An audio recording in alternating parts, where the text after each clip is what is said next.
who are watching have got their pen and paper handy, because Dr. Alisa is giving beautiful reminders.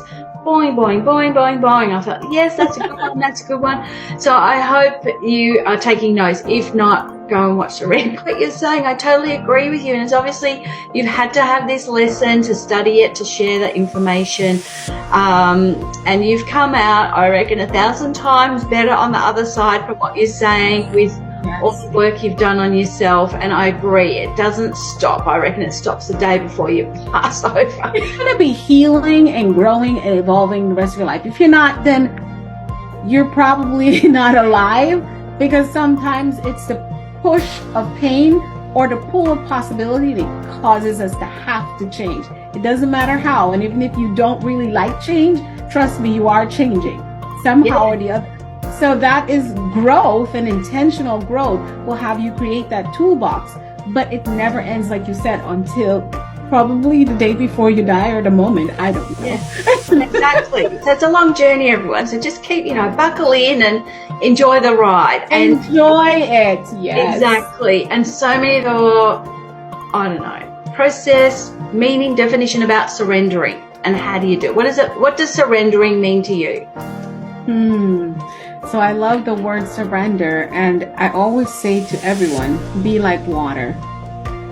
I feel like when I think of surrender, I always think about the ocean, I think about streams, I think about lakes, I think about rivers. Here's why, Di. Water just flows. It just gets around whatever is in its way, whether it's a rock or a tree or a canoe or a boat or a human or a snake or a whale. It just keeps flowing. It doesn't stop.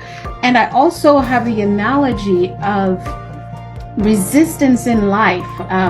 When things happen, those things that we don't like a divorce or a death or like for me, an injury. Maybe you got in a car accident, whatever it is.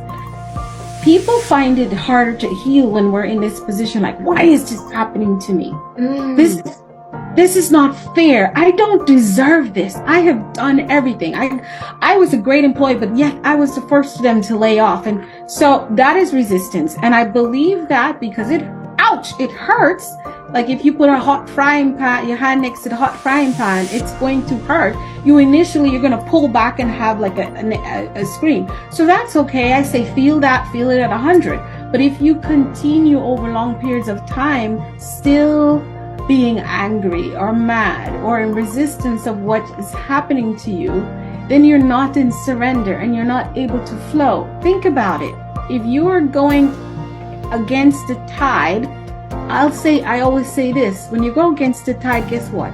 You will drown before the tide ever changes direction. Oh, that's a point. Yeah.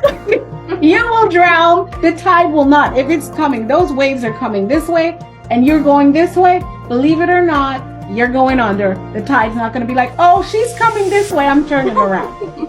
So life and its events are happening and it's coming this way and you going this way. It's called complete resistance. So surrender is understanding. This is what I'm experiencing right now, and I'm going to flow like water with it.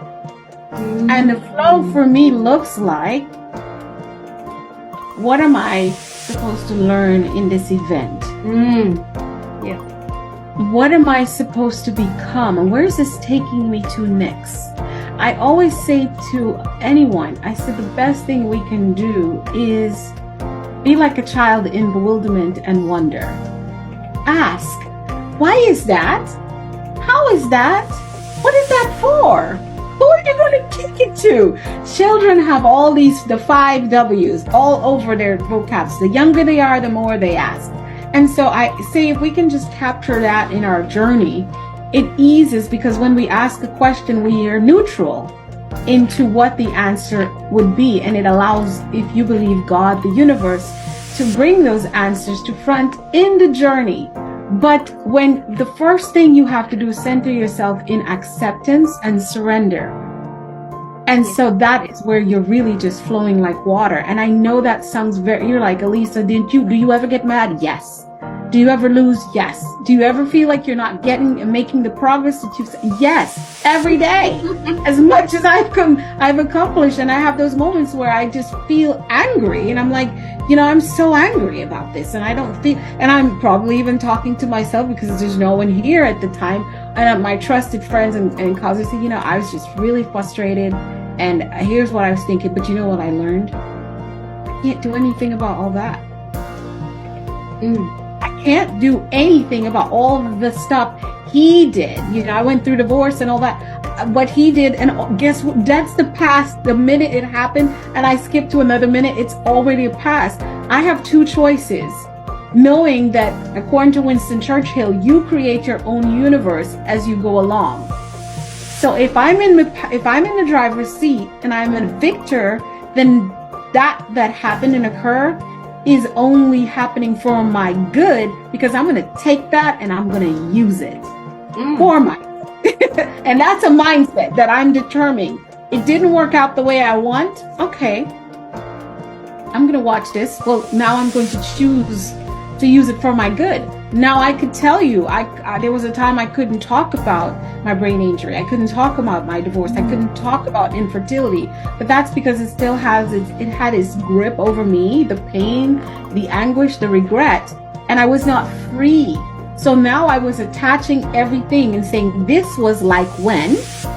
The way Di is treating me right now is like when my dad.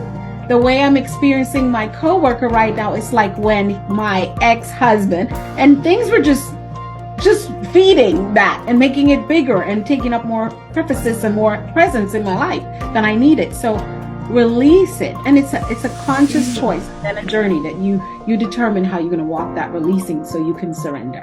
Exactly, and that is part, and it's so true what you're saying. And also you can add a bit of forgiveness in there, but by releasing it, it's no longer it, because as you said, something happened a minute ago or a week ago. It's not now. And the mind and our thinking, it's all about now and what we are working on and our thoughts. And I love the quote from Mike Doolan, thoughts become things.